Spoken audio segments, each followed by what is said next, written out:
we made it. Hello. Welcome, Hello, everybody. hello. Welcome to our Dungeon Master Deep Dive with London Carlisle here for D&D in a Castle. My name's Tara. I'm founder of D&D in a Castle, and I'm super excited to get to chat with London today. Welcome, London. Thanks for having me. I'm super excited to chat with you. Awesome. So, London, you are coming back to D&D in a Castle for the second time this fall/autumn. We call it fall last year because we had an August event and it was like August looks like autumn is it starts with AU. So that if anyone's watching, it's like, why do you say fall or autumn? Because you're American or British and I'm Canadian. So, that's the reason, is that autumn is confusing with August, but we had no August this year. So anyway, you're coming in the autumn to run a campaign for D&D in a Castle. That's really exciting. It's super Tell exciting. Tell us what you've got planned. Let's just jump right in. Right in. What are you planning for your friends to come and play at D&D in a Castle this fall? Yes, so whoever's coming to play D&D in a castle with me will be playing in a brand new sort of homebrew campaign setting, in a campaign I like to call the Verdant Veil. And now this is a campaign I've been building and pondering over for quite a while now. I even remember walking around the grounds of Lumley Castle at my last trip to the castle, and this sort of filtered its way into my brain, and I've been thinking about it and poring over it ever since. Basically, we are going to go on this planar natural fantasy adventure. There are some dark elements to it. There are some light elements to it, but all around, it's going to be a ton of fun. Basically, what's going on is that there is corruption spreading beneath the evergreen leaves of the Valewood. There are thin places that leak sinister energies from worlds beyond, warping nature and fueling whispers of unseen hands manipulating the lands.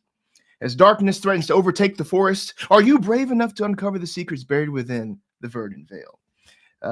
That's my little write-up that I have on my player's guide Nice. to sort of pique the interest. There's lots of spoilers here, but I don't want to give them away if any players are watching this. You're not sly. No. You're not getting Yeah, over if you're a player and you're watching, no spoilers here, or we'll at least give warnings if we're going to do spoilers.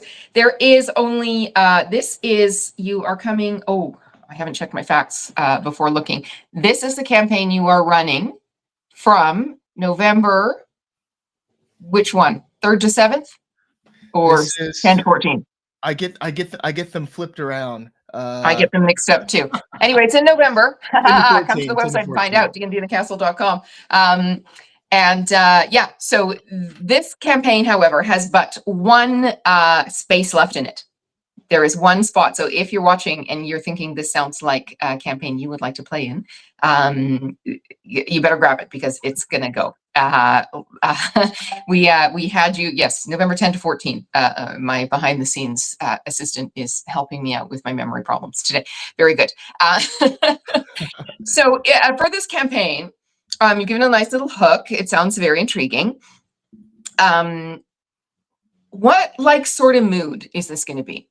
Like you said, there's a little bit of dark, there's a little bit of light. Okay. But and I know that also our dungeon masters, they respond very much to the preferences of the players and so on. But you do get, players with different preferences. And so you got to cut the loaf somewhere. Anyway, I just made up that expression. But you need to, you need to pick a lane. So tell us how you would run this campaign, or how you sort of envision this campaign, pre-input from the players, but generally is this going to be, a really combative campaign? Is it going to be really big fights and lots of them? Or is this going to be a super exploration campaign where there's just tons of world building and you kind of go in many directions and discover cool stuff? I mean, I know it's going to have all of these things, but, is it going to be hard hitting and gritty, or is it going to be light and escapist? Is there going to be a lot of emotional ringing? Is this going to be one of those ones you come out kind of exhausted, but also cathartic? Or, tell us a little bit about how the campaign's going to feel. Of course, yeah. So let's use some cultural touchstones to answer this. I like stealing from the things that I love to make my campaigns. I know you're a big pop culture guy too, London. Yes. So Yeah. So last year at D&D in a Castle, I ran a Dragonlance campaign that was equally influenced by Heart of Darkness and Apocalypse Now. Strange, right? Okay. Yeah, that's not normal, but great. Exactly. So this year, I'm doing something equally not normal. I think that this campaign will feel like Hayao Miyazaki's Princess Mononoke Okay. meets James Cameron's Aliens. Okay. Okay.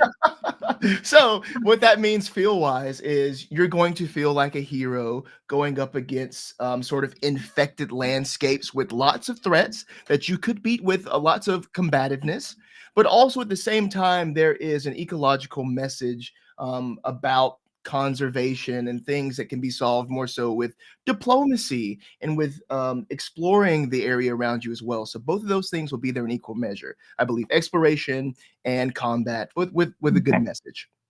Yeah, good, good, good. And so a little bit of politics in there too, sounds like a little bit of politicking, a little bit of negotiation, a little bit of Indeed. mental acrobatics, if you will. Yeah, Indeed. yeah. And what pops Cool. up at the forefront will be determined by the players. I like Right. building set pieces and sort of having all areas covered. If they would like to sort of engage this in a combative way, that option is there. If they are not really feeling combat for that particular encounter, it can be circumvented with Right. social or with all these other Yeah. things. So I like preparing it and seeing how the players want to tackle it, and then I'll adapt around that. So it's flexible. Yeah, I know in the I tell a little story. We just completed our spring rounds for this year. Mhm. And one of our in one of the campaigns, which actually ran 2 times and was completely different both times, run by the same dungeon master, same plan, same build, everything. But yeah, player choices can make so much difference. For example, there was a big fight that was supposed to happen, but one of the players happened to be like in their professional muggle life, they were a diplomat, and they just negotiated through everything. They just found ways around everything, and none of the combat that was available was fought that way. They ended up taking sides, making Yeah. agreements. Like it just totally went a completely different way. So certainly there's the potential to do that to a campaign, but definitely sounds like bad guys there to fight if you want to fight them. Yes. Depending on your approach. We also have a couple questions coming in. So if you're watching and you have questions for us or for London or whatever, please pop them in there, and I'd love to answer them. If you start them with question, then they'll jump out to us so we don't miss them. So question, how do you prep differently for new players versus veteran players is our first question. We certainly do Wonderful. get Shakespeare both. Jones. We Thank you, certainly get a Shakespeare whole Jones. spectrum at the castle. I'm wondering, you've run that the castle game one time before, and I think they were all experienced players. Maybe that time. You can No, share what only that one was. of No. them. Only one of them was an experienced 5e player. The rest of them, no. Oh wow. Okay, so tell us about that, and tell us how you prepare. I mean, maybe you didn't know that before you got there, but how would you prepare differently for those situations? Yeah. So I had a table with, a veteran player and then all other new players to the system. So I took it, I, I kind of treated them similarly in that I led with the story first. I led with what they wanted to do first. And if we bumped into a rule along that way, then we covered what that rule was, such as skill checks. So first off, so they're not getting confused with this laundry list of rules and explanations. We started off by what do you want to do in this situation? Okay, well then that's how we resolve this in this moment. So it's sort of a modular building of the rules as we go along. And if there's even like one new player at the table for any campaign that I run, that's usually how I start with it. We don't really cover everything you need to know right at the front. We're going to work through it together through the story. So that keeps things going. We're not sort of like, I don't want to say wasting time because it's not wasting time. It's learning, and everybody starts somewhere. I learned once upon a time, but we keep the story going as we're learning. It's almost like a little tutorial without stopping the action at all. So that's how I Right. handle So that. I treat them the same. Everybody's equal. yeah, and use the story to do the teaching. Sounds Yes. like. Yeah, yeah. And you do get to meet your players. For those who haven't been to D&D in the Castle before, the DMs and the players get connected before the event in our digital tavern, where they get to know each other, get to find out their level of experience and what interests them in a game of D&D and what they're looking for out of this particular campaign. And it's sort of a two-way thing when the dungeon master can share as much as they can without spoilers about, you know, how to prepare their party, how to prepare their character for the campaign ahead, so that they've, you know, set themselves up to be able to actually enjoy that campaign as a character, and for the dungeon master to receive all of that information about the players and about the characters, so that if they are customizing their campaign or designing certain things, they can sort of adjust around those. So that includes, you know, finding out who needs help. And, you know, the beautiful thing is that the players help each other, is what I found in the castle so much. It's such a beautiful community of people who are passionate, excited about the game, and super thrilled that someone will let them talk about D&D for a really long time. So there's definitely no shortage of opportunities to learn if you want. There are people everywhere. We're just dying to tell you. They're very excited because no one ever lets them talk about it. And the wonderful person that asked that question, Shakespeare Jones, familiar with, there's somebody that helps me at the table with whenever I come up with like fumbling the rules or anything. So thank you for asking that question. You've been invaluable to me. Thank you. Yeah, and certainly there's a lot of talent at the castle. I mean, even the other players, a lot of them are lifetime DMs, and the other dungeon masters. I know they all really support each other and help each other out in the background, where people have different strengths, different types of experience, and they can help each other with those kinds of things. I've seen it happen, and it's really lovely. Everyone there is really keen to help each other as well. Yeah, even with like ideas of where a story could go. Like if you're sort of like in a block, you can go into the DM's lounge and be like, "This is going on. What do I do about this?" And you'll have all these ideas thrown at you that you can then grab and then quickly run away back to your table. Yeah, a lot of experience and insight in that castle to draw on. We have a couple other questions from Katie J. Hopkins. Hello, London. Hello, Tara. Hello, Katie. Thank you for coming and watching our D&D dive. When you create a homebrew, what aspects do you create first? Setting, plot hooks, characters, etc. And then she has a second question, but I'll let you address that one first. Yeah. When I create homebrew, I start primarily with the locations. I create sandboxes, little mini sandboxes, maybe like 3 at a time, so that I know what's in this area and what is ripe for the picking in each of these areas. So each of these areas might have a dungeon. Each of these areas will have unique shops that are in each of those areas. And from there, I'm able to populate those dungeons with the monsters that would be there. I'm able to populate those shops with the NPCs that are there. And so that they all have their individual feels. And I'm not talking about going super duper in depth about like paragraphs and paragraphs on each of these things, but little bite size, almost like hooks for inspiration in the moment, so that I can look at that, look at the notes I prepared ahead of time, grab that, and then improv with the players at the table about how that really is fleshed out in the moment. Because again, one thing I learned about dungeon mastering from D&D in the Castle last year is to be even more flexible than you need to be sometimes. The entire last session at D&D in the Castle last year did not exist the day before. Like it did not exist the day before, but I was listening to like the players, and where they thought this was all going to end was better than when I had pictured where it would end. The pieces were there, but I put it together in a way that I saw would be most satisfying to them, and it was super satisfying to me. And even after our session ended, we just talked for like 2 hours after that, about what had happened. So preparing pieces, having them handy, and grabbing what you need is how I prepare homebrew. Cool. And I feel like you've kind of answered a little bit of the follow-up question, which is when players don't do what you're expecting and you've got to improv, do you find that exciting or anxiety-inducing? Exciting. I find that so exciting. I find concrete things more anxiety inducing than the free form, not knowing what's going to happen. I don't know if that comes from my training. Like at Auburn University, I was a part of the Lee County Flannel Club, the improv troupe there, and then going to New York City, doing jams at the People's Improv Theater, doing classes at Upright Citizens Brigade. Improv's my jam. Listening and responding is my jam. And when I'm in that space, it becomes about the other person. If it's on stage, it's the other person in the scene. If it's at the table, it's about the other players at the table. It's not about me. So I don't really have much time to be anxious about, what am I going to do? All I have to do is be present and respond.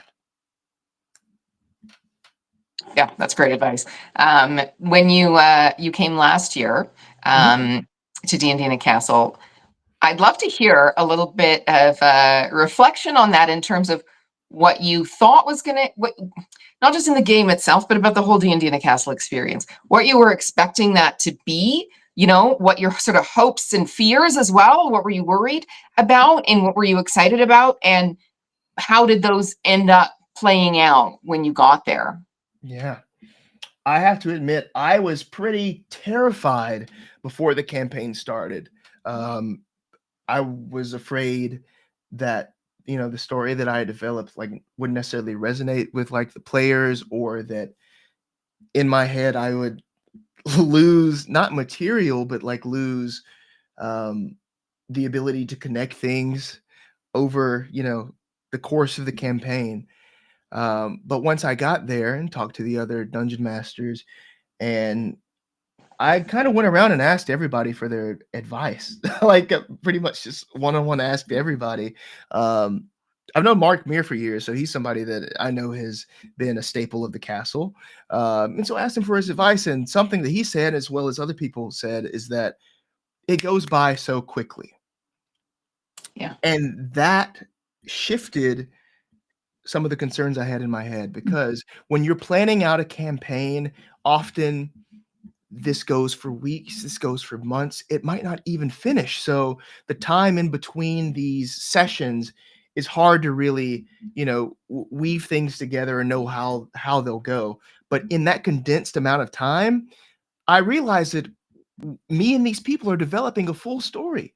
We're going to get a beginning, we're going to get a middle, we're going to get an end, all in one weekend. And that's such a beautiful thing about D&D in a Castle, that it gives people that, something that you might not, get, just because adulting is hard, schedules are hard. But that freed a lot of the pressure I had in my head, because we were gonna get there, and it really did go by in a flash. And like, that just fuels me with so much excitement for the future. So my misconception is that, that I'll just get lost in the sauce, in between these sessions. But no, it's such a fluid experience. It's such a beautiful experience.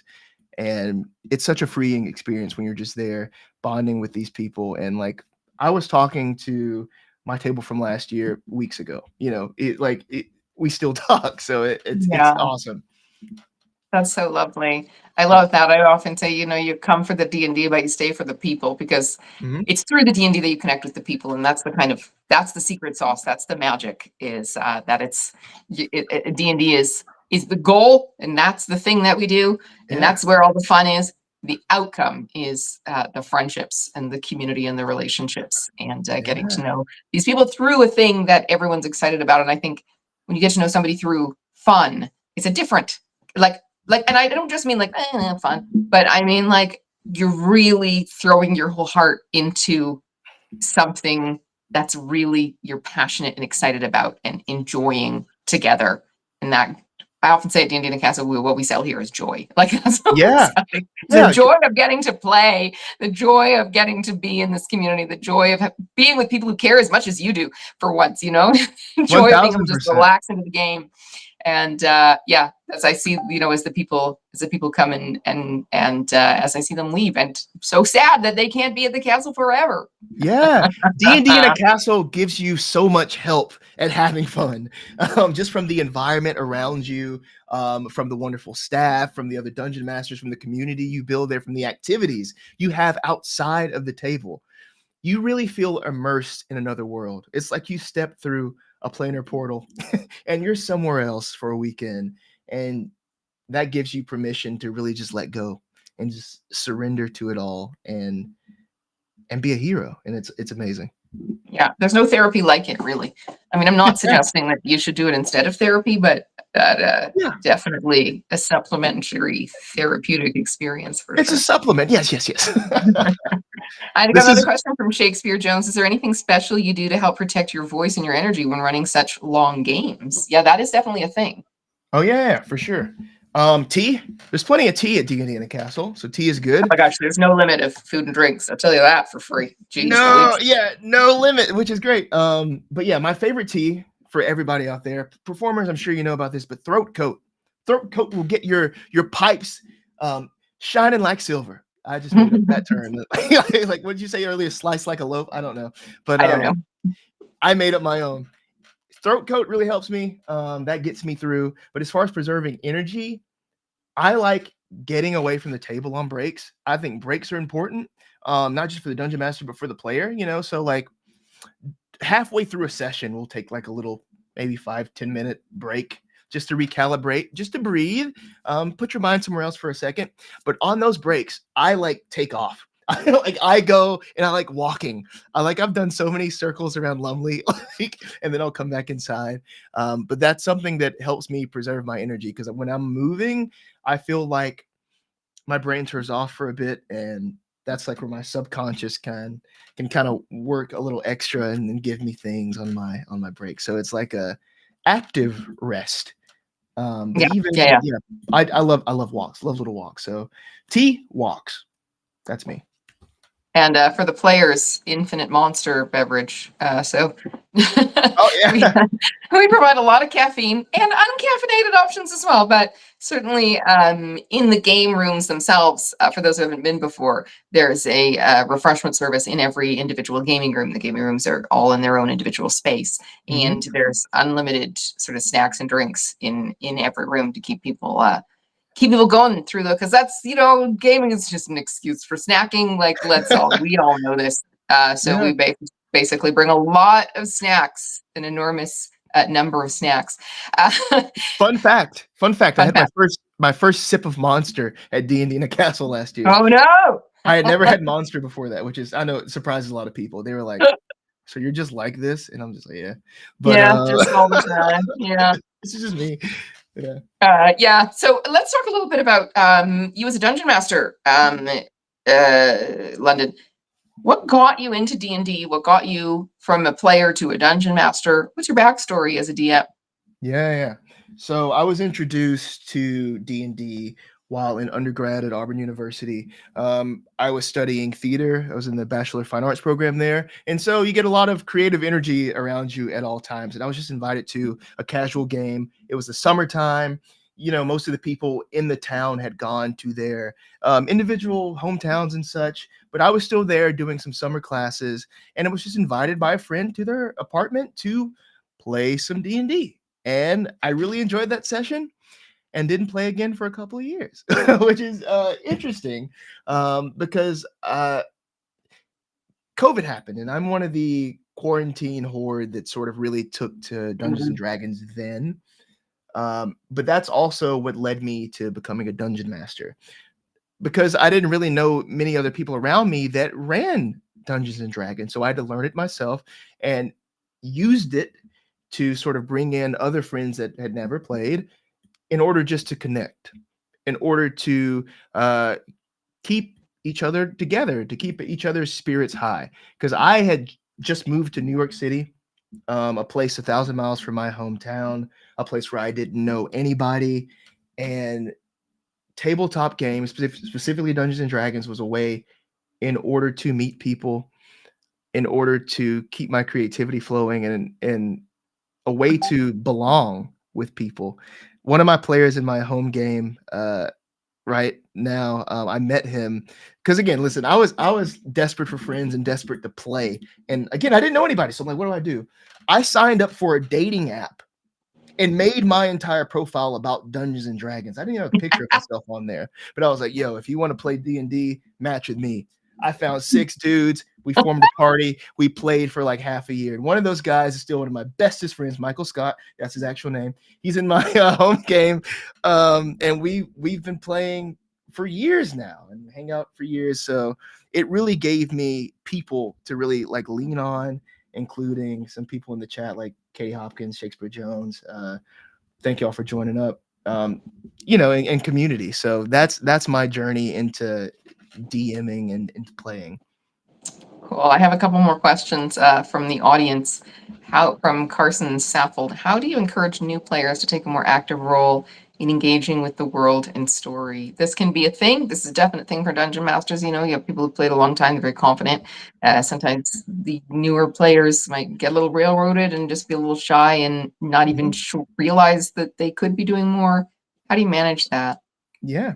So I manage that by sort of like, keeping a mental tab about like how much, each person is, really contributing to the story or contributing to the session. And I know that people have different comfort levels with that.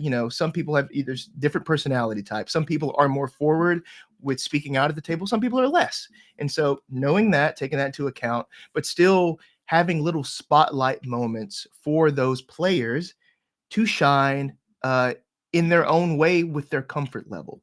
That might be a little bit of prompting of like, okay, so what does your character do in this moment? And that doesn't have to be a big role play moment. If they're not really into role playing, they could, in the third person, say what their character does. But not letting that character get lost to the wayside in a sea of bigger personalities is how I tackle that. Or even if that's like a little too much pressure for a person, I'll set up like a super sort of obvious situation that only that player's character could solve with their special abilities.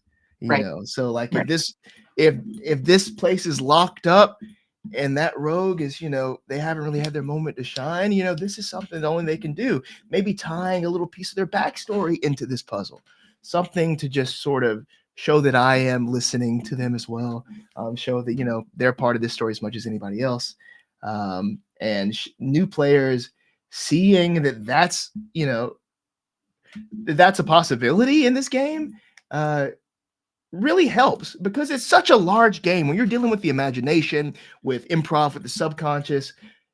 This game's a lot bigger than you would imagine if you have no sort of prior experience with Dungeons and Dragons. You might think it's maybe just like a structured board game.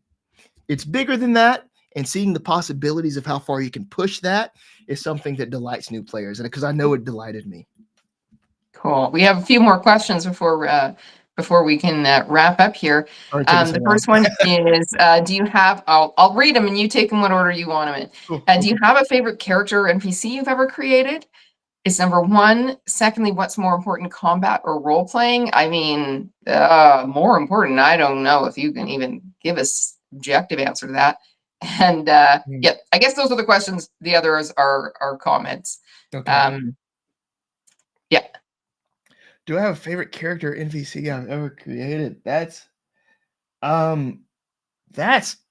tough. Oh, well, maybe I'll just take the other one first. What's more important, combat or role playing? I think that is a subjective question. It's up to the table. So for me, I feel like I have different answers depending on if I'm running the game or if I'm in the game as a player. Running the game, I'd say role playing. I really pride myself on characters and inhabiting characters that are able to interact and get different things from the players. But as a player, I love combat. Like, I'm almost like a different person when I'm playing. Like, I'm not really as interested in role playing, which people also don't believe. But like combat, yeah. I love, min-maxing that character. I love having their combat strategies down to a T. So for me, both, depending on where I'm sitting. In terms of my favorite character or NPC that I've ever created, I don't know. There's this NPC. The question is a yes or no question. You could just say, no, I don't have a favorite. I don't have a favorite. I don't have a favorite. A couple come to mind. The one that came to mind the most that I'm thinking of is this guy named Pops. He's just this like elderly man that just wanders the roads. That's his story. And he's just down for a good time, and he's just somebody's Pops. I haven't really fleshed that out. But any of my I played him in an NPC, and I played him as a player character in some games. But he pops up in every game that I sort of play, every setting. He has no home, but Pops is always on the road, and that might be my answer if I had to have one, but generally no.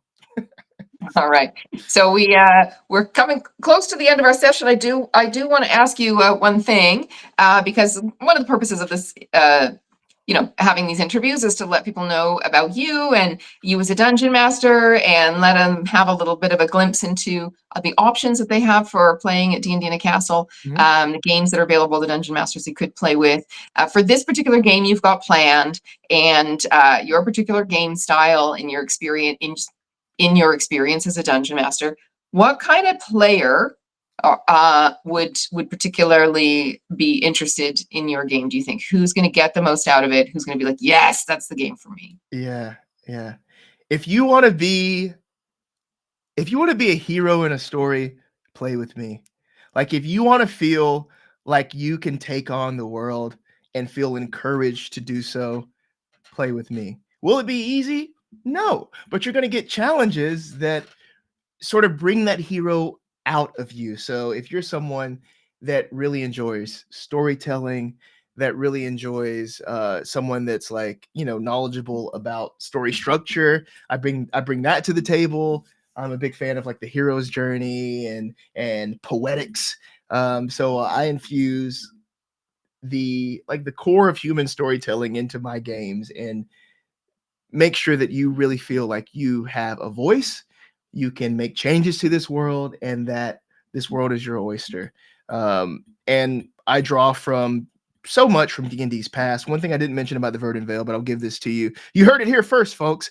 One more clue to this story is that this veil wood, it sits on the precipice of these thin places. I'm using sort of the otherworld cosmology from the 2014 rules. Basically, you're sitting right on a thin place that leads to the beast lands. So if you're interested in animals, talking animals, planar travel, and like the world myths that come from connections to animals and spirits, those sorts of things, that's also something that I'm playing with. So history, myth, storytelling, you like any of that kind of stuff, play with me. Amazing. Amazing. Thank you so much for joining us, London. If you're interested in learning more about London's campaign or about D&D in a Castle in general, you have questions at all, just visit us at dndinacastle.com. There's also a QR code directly to London's listing in the corner of the screen there. And yeah, send us an email. There's a chat on our website that's sometimes active, and there's real people behind it. So we will answer all of your questions. We're dying to tell you everything we can about D&D in a Castle, and hopefully get you all to a castle sometime soon, possibly this fall, if you want to take that one spot that's left at London's campaign. One spot. You want it. You want Amazing. Okay, thank you everybody, and we'll see you at a castle soon. Take care.